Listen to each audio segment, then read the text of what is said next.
बांग्लादेश में हिंदुओं पर अत्याचार, सड़क पर उतरे सीएम योगी और कौन सी बड़ी बात कह दी। योगी आदित्यनाथ क्या अखंड भारत बनवाने का प्लान बनाए बैठे हैं? अब इसका चर्चा।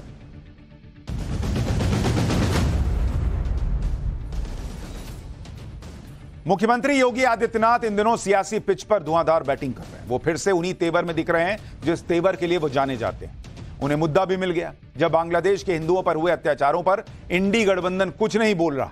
अब योगी आदित्यनाथ जिस फायर ब्रांड हिंदुत्व के प्रतीक हैं और जिस तरह से वो हिंदुत्व की बात करते हैं, उसमें बांग्लादेश के हिंदुओं के मामले में योगी चुप कैसे रह सकते थे। इसलिए उन्होंने पहले तो बांग्लादेश के हिंदुओं पर हो रहे अत्याचारों पर इंडी गठबंधन की पॉलिटिक्स की धज्जियां उड़ाई, फिर आज पाकिस्तान को भी लपेटा। सीएम योगी ने यह कहकर तहलका मचा दिया कि पाकिस्तान या तो समाप्त हो जाएगा या फिर भारत में इसका विलय हो जाएगा। सुनिए सीएम योगी ने पाकिस्तान पर क्या कह दिया है। लेकिन हमारा संकल्प है, महर्षि अरविंद ने जो 1947 के पहले घोषणा की थी,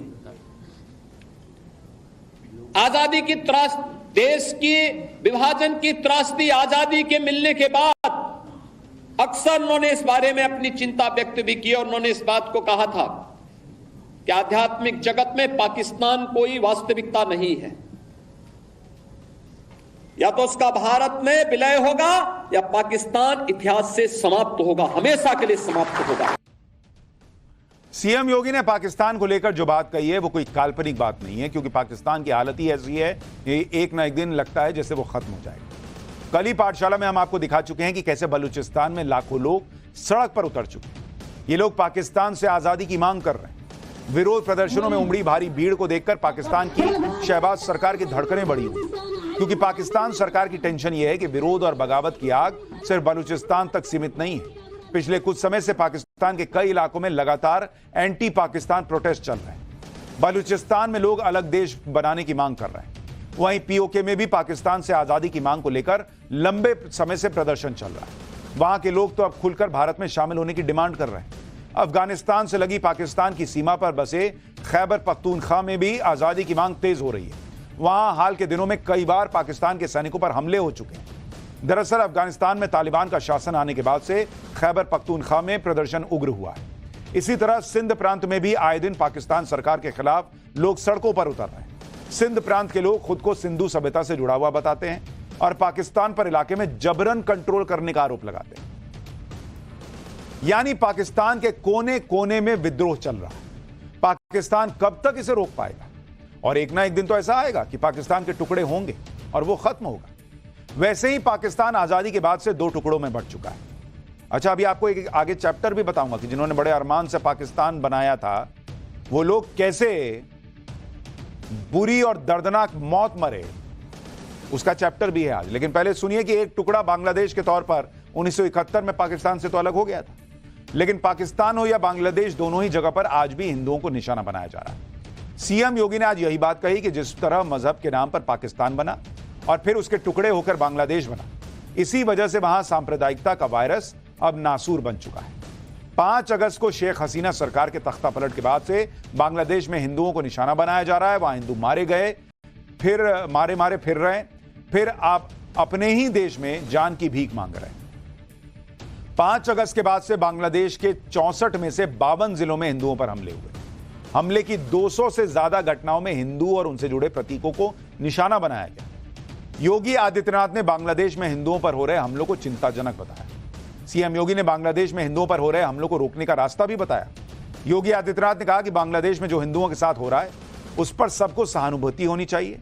सीएम योगी को जिन्होंने इन्हीं सब घटनाओं को लेकर आज अखंड भारत की बात कही, एक बार सुनिए उन्हें। मुझे लगता है हमारी सबकी सहानुभूति उन हिंदुओं के साथ में होनी चाहिए, उन पीड़ितों के साथ होनी चाहिए जो बांग्लादेश के अंदर अमानवीय अत्याचार के शिकार वर्तमान में हो रहे हैं। और मैं आप सबसे यही कहूंगा कि हमें इस मजहबी उन्माद से देश को भी और दुनिया को भी बचाने के लिए आह्वान करना होगा। और मुझे लगता है कि ये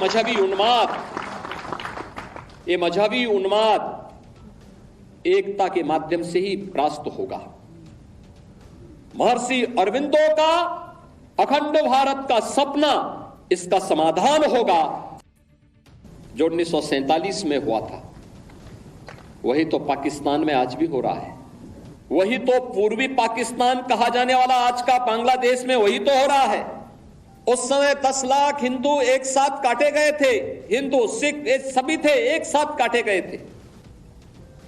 और आज भी वही आगजनी, वही तोड़फोड़, वही लूटपाट, बहन और बेटियों के साथ वही अत्याचार, उसी प्रकार की त्रासदी का दृश्य आज भी हम सबके सामने है। आखिर कब इतिहास की इन गलतियों से हम सबक सीखेंगे? अखंड भारत की वकालत कर रहे योगी आदित्यनाथ ने देश के बंटवारे के लिए कांग्रेस को जिम्मेदार बताया। उन्होंने कहा कि कांग्रेस की गलती का खामियाजा आज भी देश भुगत रहा है। सुनिए कांग्रेस पर सीएम योगी ने क्या कहा, फिर आपको बताऊंगा सीएम योगी ने कांग्रेस पर नया आरोप क्या लगाया। जो कार्य इतिहास में किसी युग में नहीं हुआ, वह दुर्भाग्य से सत्ता लोलुप कांग्रेस की सत्ता के प्रति अभिलिप्सा ने, लोलुपता ने त्रासदी के रूप में, विभाजन की त्रासदी के रूप में हम सबके सामने प्रस्तुत कर दी और स्वतंत्र भारत को एक ऐसा नासूर दे दिया जो आज भी इस भारत में आतंकवाद के रूप में, उग्रवाद के रूप में, अलगाववाद के रूप में लगातार पूरे भारत को दंश दे रहा है। यही नहीं, सीएम योगी ने आगे कहा कि जिस कांग्रेस ने 1947 में देश का बंटवारा किया, उसका चरित्र आज भी नहीं बदला है। आज कांग्रेस वोट बैंक के लिए जातियों में विभाजन चाहती है। पहले सीएम योगी को सुनिए, फिर आपको बताऊंगा जिस अखंड भारत की बात सीएम योगी कर रहे हैं वो अखंड भारत है क्या। और जो गलतियां इतिहास के उन काले अध्यायों में हम सबके सामने कैद है, क्या वही गलतियां चुनाव के समय राजनीतिक नेतृत्व देश के अंदर इस प्रकार की गलतियां राजनीतिक दलों के द्वारा नहीं की जाती हैं? ये जाति के नाम पर विभाजन की त्रासदी तक पहुंचाने की एक कथा वही है जो पहले जातीयता के नाम पर होता था, जातिवाद के नाम पर होता था। आज वही कार्य, वही कृत्य, वही कारनामे राजनीतिक दलों के स्तर पर जातीयता का नग्न तांडव करके फिर उसी विभाजन की ओर ले जाने की कुत्सित चेष्टा की जा रही है। जिस अखंड भारत के प्लान का जिक्र आज योगी आदित्यनाथ ने किया, उस अखंड भारत के विजन को प्रधानमंत्री नरेंद्र मोदी ने देश की नई संसद में भी जगह दी। नई संसद के संविधान कक्ष में अखंड भारत का मैप लगाया गया, साथ ही भारत की प्राचीन संस्कृति और परंपराओं को दिखाया गया और सनातन से जुड़े प्रतीकों को भी रखा गया। अखंड भारत कितना बड़ा था और कहां तक फैला था उसके बारे में भी जान लीजिए। विष्णु पुराण में लिखा है कि उत्तरम यत् समुद्रस्य हिमाद्रेश चैव दक्षिणम वर्ष तद भारतम नाम भारती यत्र संतति।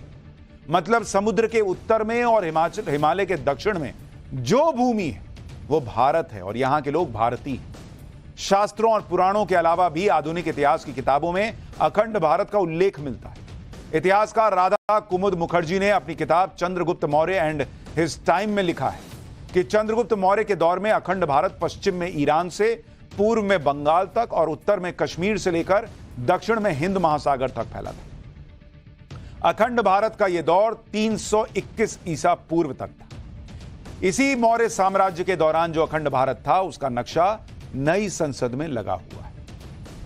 मौर्य साम्राज्य के दौर में अखंड भारत में कौन कौन से देश शामिल हुआ करते थे वो भी आपको बताता हूं। तो आज जो आप अफगानिस्तान देखते हैं वो अखंड भारत का हिस्सा था। पाकिस्तान, बांग्लादेश, भूटान, मालदीव, म्यांमार, नेपाल, ये सब मिला दीजिए भारत के साथ तो बनता है अखंड भारत। यानी इन देशों तक अखंड भारत की सीमाएं फैली हुई थी। अखंड भारत कितना ताकतवर था उसका अंदाजा इसी बात से लगाया जा सकता है कि उस वक्त भारत को सोने की चिड़िया कहा जाता था। और जो अखंड भारत की आप ताकत देखिएगा, जिस अखंड भारत की हम बात करते हैं कि भारत क्या हुआ करता था, अगर आप उसको देखेंगे, अखंड भारत इसकी जो इकोनॉमी हुआ करती, दुनिया की जो इकोनॉमी है, दुनिया की इकोनॉमी में अखंड भारत का हिस्सा कितना था? अखंड भारत का हिस्सा था 32%। पूरी दुनिया में अखंड भारत का हिस्सा दुनिया के अर्थव्यवस्था में 32% था। मुगल आए, उसमें यह घटकर 24% रह गया, नीचे आ गया, डाउन 24% पे आ गया। और जब अंग्रेज आए, जितनी उन्होंने लूट मचाई, तो अंग्रेजों के समय यह घटकर 4% पे आ गया। तो अखंड भारत में दुनिया की इकोनॉमी में भारत का 32% हिस्सा अंग्रेजों के आते आते घट के 4% रह गया। और यह सब इसलिए हुआ क्योंकि मौर्य साम्राज्य के पतन के बाद अखंड भारत धीरे धीरे बिखरने लगा और फिर अंग्रेजों को बांटो और राज करो की राजनीति में उनको पता था कि इसी से फायदा होगा, तो उस राजनीति ने भारत को बर्बाद कर दिया। इसलिए आज सीएम योगी ने एक बार फिर अखंड भारत का जिक्र किया और देश के बंटवारे के लिए कांग्रेस को निशाने पर लिया। लेकिन जब बंटवारे की बात हो ही रही है, तो बंटवारे के बाद पाकिस्तान भी बना था। लेकिन जिन लोगों ने पाकिस्तान बनाया, उनकी मौत कैसे हुई? पाठशाला में अगली क्लास, भारत काटकर पाकिस्तान बनवाने वाले वो 4 लोग जो बहुत तड़प तड़प कर मरे। पाकिस्तान बनवाने वाली उस चौकड़ी का चैप्टर, जिनके अंतिम समय और मौत के बारे में सुनेंगे तो यकीन नहीं होगा